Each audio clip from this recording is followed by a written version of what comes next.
why on Monday did the Prime Minister choose to weaken travel restrictions by moving 170 countries or territories to the amber list? Prime Minister. Mr. Speaker, we have one of the strongest border regimes anywhere in the world.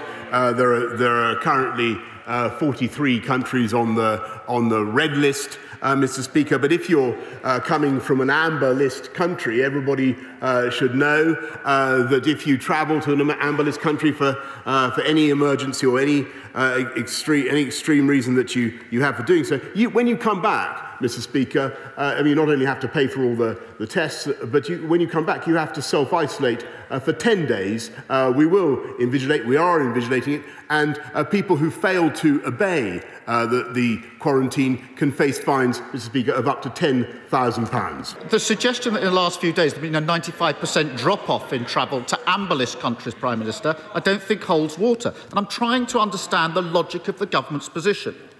We know that new variants are the single biggest risk to unlocking.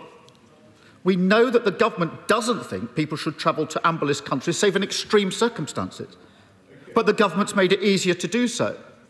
The messaging is confused and contradictory, and as a result, Prime Minister, this week, many people are now travelling to amber list countries, but the government can't say how many or when.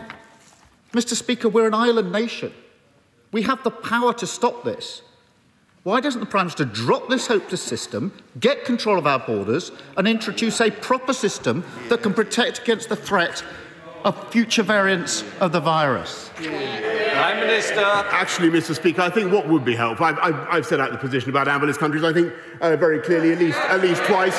Wouldn't it be great, Mr. Speaker, to hear the right honourable gentleman to backing it up for a change, using what authority he possesses to convey the message to the rest of the country? Actually, Mr. Speaker, when you look at the Labour position on borders, it's hopelessly confused. Last night, I think the Shadow Home Secretary said that they wanted to cut this country off from the rest of the world, Mr. Speaker. Pause all travel, even though 75% of our medicines and 50% of our food actually come from abroad, Mr. Speaker. And it was only recently that he was saying that quarantine was a blunt instrument and he'd rather see alternatives.